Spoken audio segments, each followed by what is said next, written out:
Right. And I've done that. I've had those jobs, but I've had some pretty great jobs. I started out.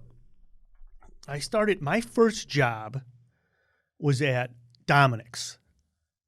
Okay, I was a bagger, and it was like these guys made I had to be like a sophomore in high school. You probably made good money for that. And then I made great money, and it wasn't a job to me because I was working with my friends. Right. I didn't care. It was fun because I was working. Then I worked at Sport Mart. And these jobs, they wouldn't last like through the school year because you'd go on break and, it was basically seasonal help. Right. But I remember I worked this summer at Wendy's. Oh, that was awful. That was just... But eye-opening, right? It was eye-opening. But I tell you, I remember the day that I decided I would never do it again was the day that I had to clean at Wendy's, they used to have like, they have a sitting area. Well, how do you think that gets cleaned? There's not a cleaning crew that comes in to clean Wendy's. No. People that work there Right. pick some guy who goes, hey, new guy, go clean all the trays off the table. Right. And I would be surprised that people would just leave it there. Right. Like, nobody takes up their tray and just throw it. I thought that's how. No, some people leave food. The amount of food that was left. And so you do it for like 10 minutes and then you're automatically disgusted. And I was just like, oh my God, this is in somebody's mouth and it's on me. And then you take that's not the worst part. The worst part was throwing it in the dumpster because we had a grease dumpster right next to the other food dumpster. And you could smell the thing 40 feet coming. Yep. And especially in the summer. It was the height of summer. Oh. And I remember throwing stuff out and I'm like, no. This is not for me. I'm not having it. And it's funny because I worked some pretty crappy jobs in the construction industry.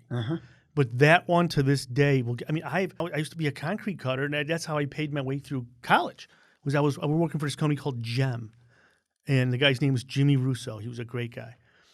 And I remember this guy told me, Jeff, you got a job for life with me. Because I dug out his basement. He had a crawl space that was about 4 feet, maybe 4.5 feet tall, but he wanted to make an office down there. Okay. And so this was when I was working for him as a concrete cutter. He's like, can you come, do this? I'm like, yeah, no problem. Because I'd worked in the construction industry for, 2 or 3 years, and I knew how to swing a pick and a shovel. And so I dug this guy's basement out in like 3 days with just a pick and a shovel in about 25-gallon buckets.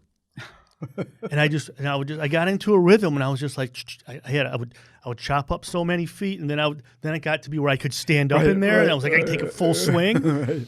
And I remember filling up the dumpster with all this dirt, and he came in one day and was like, "What the? How did you?" I'm like, I don't know. Once I started, I just kept going. He's like, "You have a job for life." But I remember talk about a crappy job. I remember he would send me out coring these big holes, like 36-inch diameter bits. The monsters, yeah. It takes 2 guys to carry the bit. Right. So I remember we were coring a hole through this tank, and on the other side of it was they had just cleaned it, so it smelled like ammonia and human waste. Not a good combination. Right. So you get closer and closer, and you can't. You got to snap the core off, because if you cut all the way through, the weight of the core will just drop and you'll never get the bit out. Right. So the damn wall was 24 inches thick. Right. So I was like the helper monkey, right? So the operator goes, "Hey, Lang, we got the bit out." He goes, "You got to go in there and chop out the last 6 inches or so." And I was like, well, okay. So I'm in there with a jackhammer.